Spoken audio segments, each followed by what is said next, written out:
Ngeri, kumpulan dongeng dan cerita anak.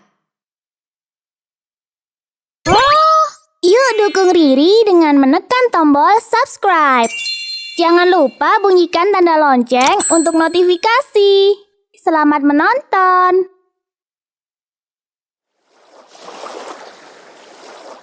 Legenda Nyi Roro Kidul. Dikisahkan di tanah Jawa, tepatnya di daerah Pajajaran, terdapat sebuah kerajaan purba yang dipimpin oleh seorang prabu bernama Munding Wangi, atau lebih dikenal sebagai Prabu Siliwangi ke-6. Prabu Siliwangi terkenal akan kegemarannya berburu hewan di hutan. Pada suatu hari, Prabu Siliwangi tersesat ketika sedang berburu. Hutan ini sungguh misterius. Aku sama sekali tidak bisa menemukan jalan keluar. Apakah aku terlalu jauh masuk ke dalam hutan?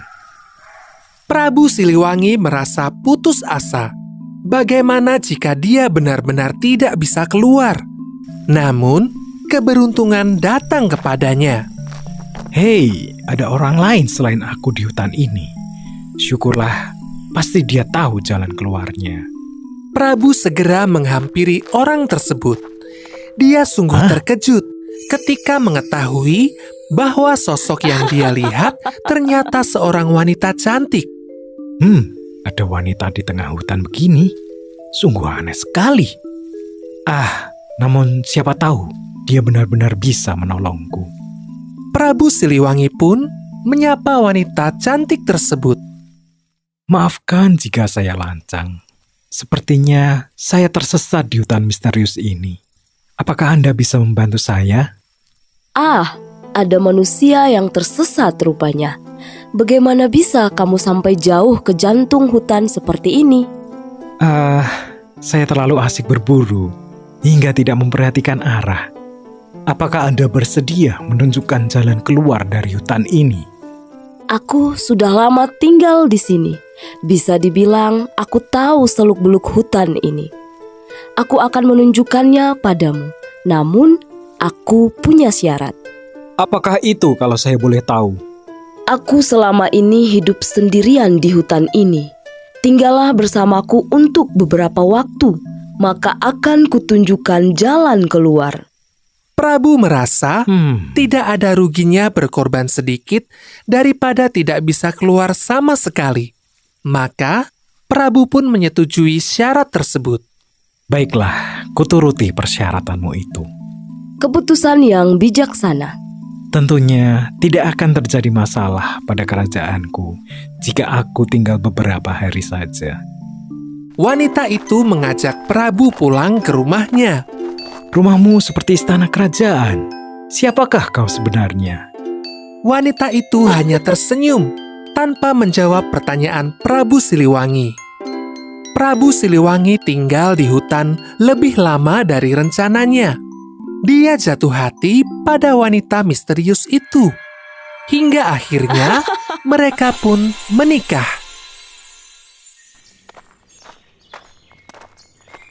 Istriku, aku rasa sudah saatnya aku kembali ke kerajaanku. Rakyatku tentu akan kesulitan jika rajanya menghilang lama sekali. Baiklah, suamiku. Biarkan pasukanku mengantarkanmu keluar dari hutan ini. Jagalah selalu kesehatanmu. Sesekali kembalilah ke sini. Terima kasih istriku. Jika aku pergi berburu lagi, aku akan mampir ke sini. Pasukan dari sang istri, penguasa hutan pun mengantarkan Prabu Siliwangi hingga keluar dari hutan. Sesampainya di kerajaan, seluruh rakyat sangat terkejut. Selama ini, mereka mengira Prabu Munding Wangi telah meninggal. Kini, ketika sang Prabu kembali, tentu saja mereka menyambut dengan sukacita. Beberapa bulan berlalu begitu saja. Prabu sangat sibuk dengan pekerjaan yang menumpuk selama dia pergi. Hingga dia pun melupakan istrinya yang tinggal di dalam hutan. Pada suatu malam, ketika Prabu tertidur, ia terbangun karena mendengar suara tangisan bayi. Ia pun bergegas keluar istana untuk mencari asal suara tersebut. Ketika Prabu membuka pintu kamar, dia dikejutkan dengan kehadiran bayi mungil yang sedang menangis dengan kencang. Bayi siapa ini? Siapa yang berani membawa bayi ke dalam istanaku? Prabu menggendong bayi itu dan bermaksud untuk menyerahkannya kepada dayang istana. Tiba-tiba saja, sebuah sinar yang menyilaukan mata muncul entah dari mana. Dari balik sinar tersebut, muncullah sesosok wanita. Wanita itu tak lain adalah istri Prabu Siliwangi yang tinggal di dalam hutan. Selamat malam, suamiku. Aku datang kemari untuk memberitahukan sesuatu yang penting padamu. Apakah itu istriku? Dan bagaimana kau bisa sampai di sini? Bayi yang kau gendong adalah putri kita. Aku kemari untuk menitipkannya padamu. Rawatlah ia sebagai manusia. Anak kita? Manusia? Apa maksudmu? Aku sebenarnya adalah siluman, ratu penguasa hutan. Aku ingin kau membesarkannya selayaknya kaummu, manusia. Berikanlah yang terbaik untuknya. Jagalah dia dengan baik. Belum sempat Prabu menjawab permintaan istrinya, asap putih menyelimuti ratu dan menghilang dari hadapan Prabu Siliwangi. Prabu pun membawa masuk putrinya itu ke dalam kamar dan berjanji akan merawatnya dengan baik. Sungguh bayi mungil yang cantik. Akan kuberi nama kau Putri Kadita. Beberapa tahun berlalu, Putri Kadita tumbuh menjadi gadis yang cantik jelita dan baik hati. Prabu merasa senang putrinya tumbuh menjadi gadis yang cantik dan berbudi baik. Namun, ada kalanya paras cantik putrinya itu mengingatkan dia pada sang istri. Prabu sudah mencoba puluhan kali untuk mencari istana istrinya di tengah hutan. Namun, usahanya selalu gagal. Apakah istriku benar-benar telah meninggalkanku? Waktu terus berlalu, dan Prabu mengkhawatirkan kerajaannya. Ia tidak lagi memiliki istri, dan dia tidak juga memiliki putra untuk meneruskan tahtanya. Apakah sebaiknya dia menikah lagi? Putriku, ayah ingin meminta persetujuanmu untuk menikah lagi. Ayah harus memiliki putra untuk meneruskan tahta kerajaan ini. Jika itu memang kehendak ayahanda, demi kebaikan negeri ini, putri tentu akan menyetujuinya. Terima kasih, putriku. Tidak lama kemudian, Prabu Siliwangi pun menikah dengan seorang wanita bangsawan bernama Dewi Mutiara. Beberapa bulan setelah pernikahan, berita baik terdengar.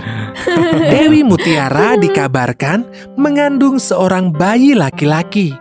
Hal ini membawa kebahagiaan bagi Prabu dan Putri Kadita. Di tengah kehamilannya, Dewi Mutiara berubah menjadi ratu yang pemarah, egois, dan suka memerintah. Suamiku, aku ingin makanan mewah seperti jamuan istana. Baiklah istriku, akan kuperintahkan juru masak istana menyiapkannya untukmu.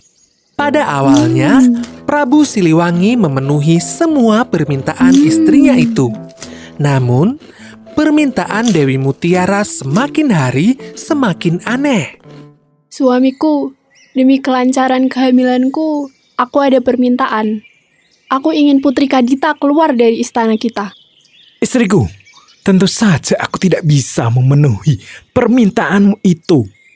Ketika Prabu Siliwangi menolak permintaannya, Dewi Mutiara merasa kecewa, kesal, dan sangat marah. Selama masih ada Putri Kadita, kasih sayang Prabu akan selalu terbagi dua. Aku harus mencari cara.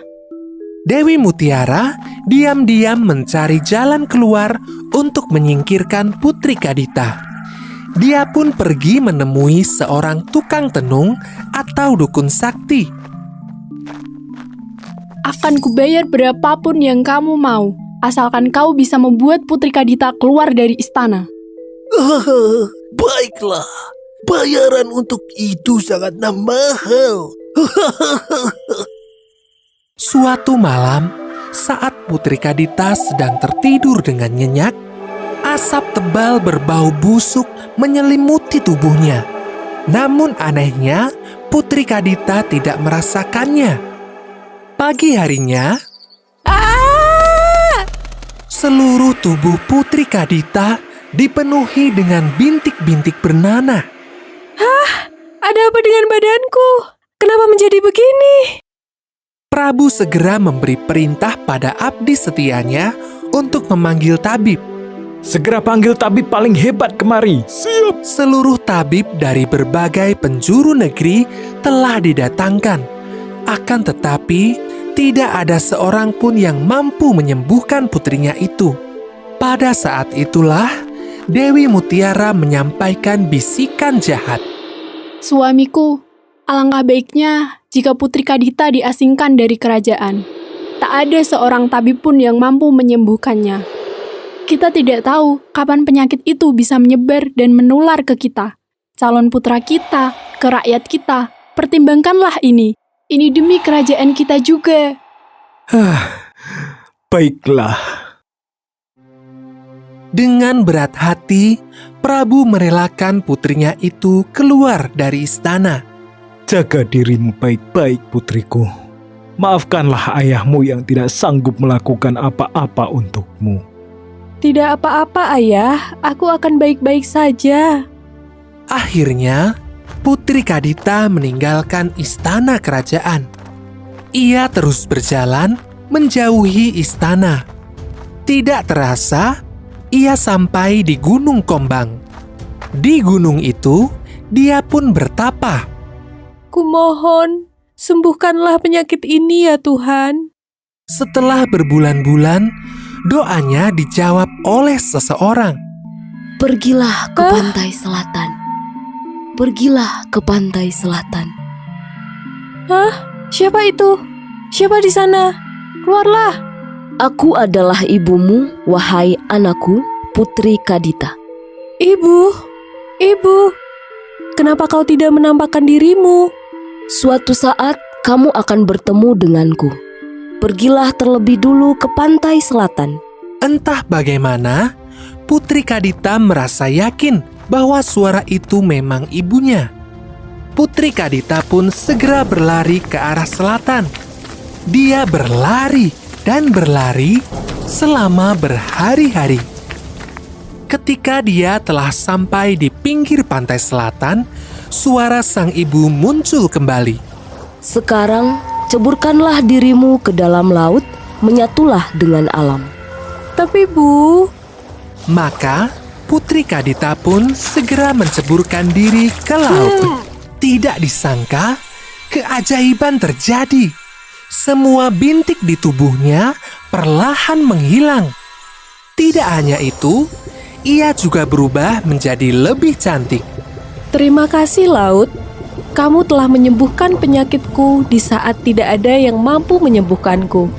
Sebagai balasannya, aku akan tinggal di sini. Putri Kadita pun akhirnya memutuskan untuk tinggal di laut. Tidak hanya itu, ia juga mendirikan istana dan mengumpulkan ribuan pasukan. Sejak saat itu, Putri Kadita dikenal sebagai Nyi Roro Kidul atau Sang Ratu Pantai Selatan Pulau Jawa. Nasihat dari cerita ini adalah selalu utamakan kebaikan sekalipun kita dicelakai.